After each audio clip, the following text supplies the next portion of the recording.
श्री राधे, श्री राधे।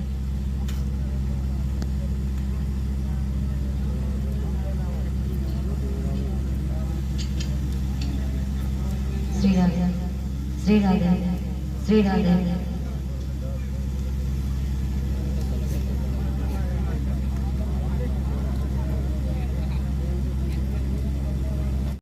और उसी बच्चे के सामने कुछ आप धन रख दीजिए, कुछ पैसे रख दीजिए, वो सबसे पहले क्या उठाए?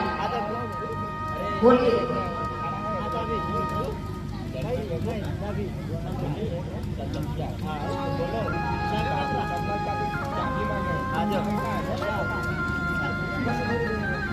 छोटा सा बालक है, उसके सामने आप कुछ खिलौने रख दीजिए या तो कुछ धन रख दीजिए, वो सबसे पहले क्या उठाए? बताइए, जोर से कहिए।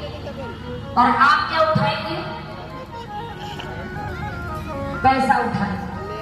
तो सबसे पहले तो यहाँ पे संसार का मोह माया बदल गया। जो छोटा सा बालक है उसको नहीं पता है कि हमारे जीवन में पैसे का क्या कार्य है, हमारे जीवन में धन की क्या उपयोगिता है। उसको बस इतना ही पता है कि जीवन में खिलौने की ज्यादा उपयोगिता है, इसलिए वो छोटा सा बालक खिलौना उठाएगा।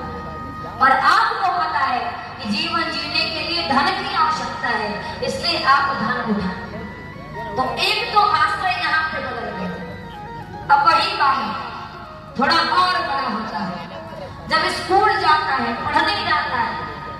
जो छोटे बच्चे होते हैं महाराज, वो स्कूल जाते हैं तो अपने कंधे पे बैग को रखते हैं और पढ़ने जाते हैं।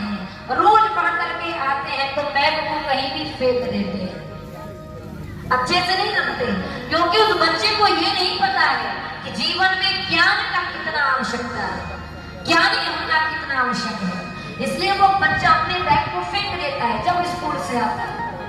और वही बालक जब थोड़ा और बड़ा हो जाता है तो उसे पता चलता है कि इस कॉपी को, इस किताब को, इस बुक को अच्छे से रखना है, सुव्यवस्थित तरीके से रखना है, क्योंकि जीवन में जो भी है सब ज्ञान ही है, सब पढ़ाई लिखाई ही है। जितना अच्छे से पढ़ेंगे उतना अच्छा धन अर्जित करेंगे।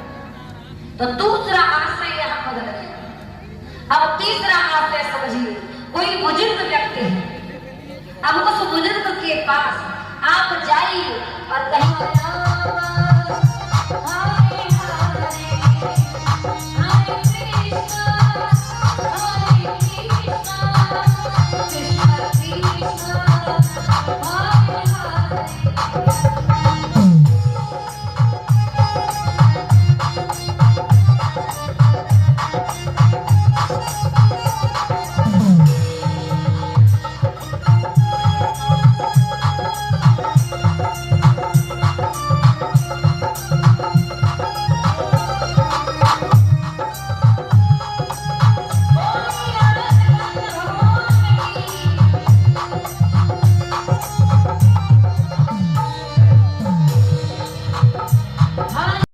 और उसी बच्चे के सामने कुछ आप धन रख दीजिए, कुछ पैसे रख दीजिए, वो सबसे पहले क्या उठाए? बोलिए।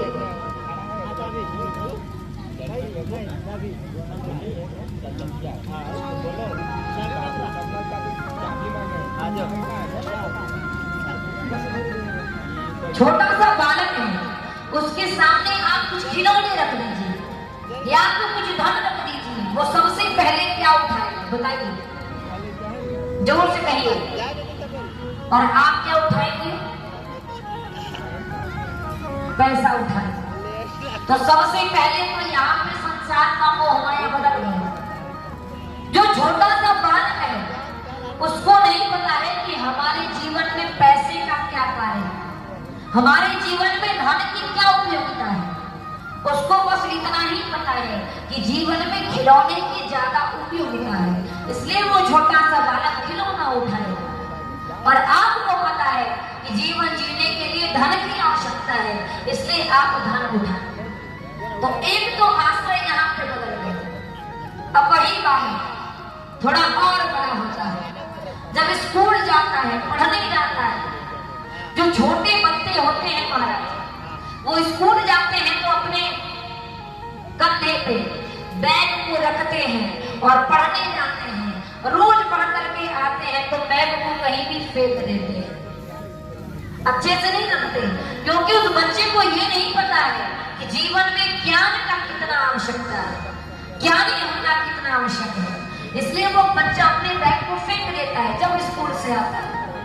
और वही बालक जब थोड़ा और बड़ा हो जाता है तो उसे पता चलता है इस कॉपी को, इस किताब को, इस बुक को अच्छे से रखना है, सुव्यवस्थित तरीके से रखना है, क्योंकि जीवन में जो भी है सब ज्ञान ही है, सब पढ़ाई लिखाई ही है।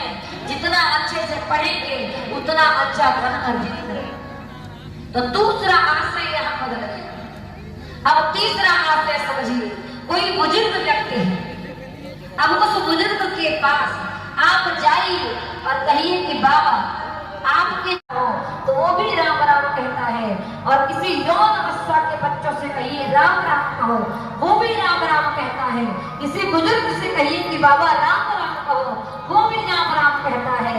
तो इसका अर्थ ये है कि इस जीवन में सब कुछ मोह माया है, इस संसार में सब कुछ मोह माया है, सिर्फ एक ही सत्य है, वो भी राम का नाम ही सत्य है। इसलिए संसार में भगवान ही सत्य है। इसलिए प्रभु को वेद व्यास जी ने सत्य कहा कि प्रभु सच्चिदानंद है, प्रभु सत्य है। इसलिए सदैव ये प्रयास करें कि सत्य का आश्रय है, सत्य की शरणागति। अब चित्त का अर्थ होता है प्रकाश, यानी भगवान साक्षात प्रकाश के स्वरूप है, भगवान चित्त है। और आनंद, अब आनंद की परिभाषा समझिए। आप सभी कहते हैं कि हम यहाँ चले जाएंगे तो बड़ा आनंद आएगा, अगर भोजन में ये कर लेंगे तो बड़ा आनंद आएगा। लेकिन महाराज बड़े बड़े सब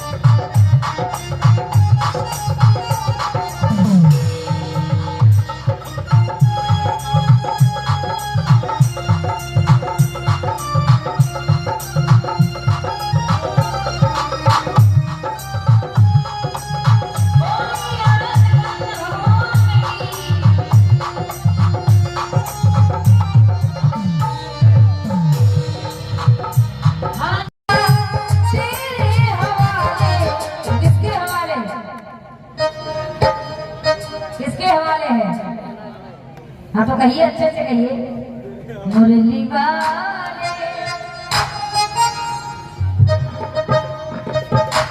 अच्छा, आप लोग को गाने में आनंद आता है कि नहीं? इसलिए सभी को गवाया जाता है। दोनों हम कहिए, एकदम समर्पण की भावना से कहिए, प्रभु आप ही संभाल सकते हैं। मुरली वाले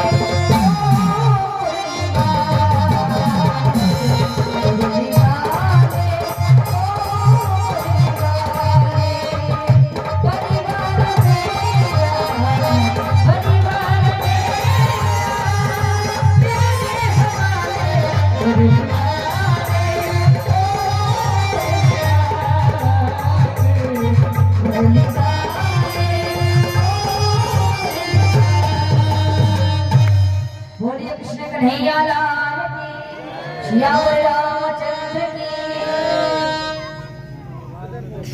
तो हम सभी जिस प्रसंग में थे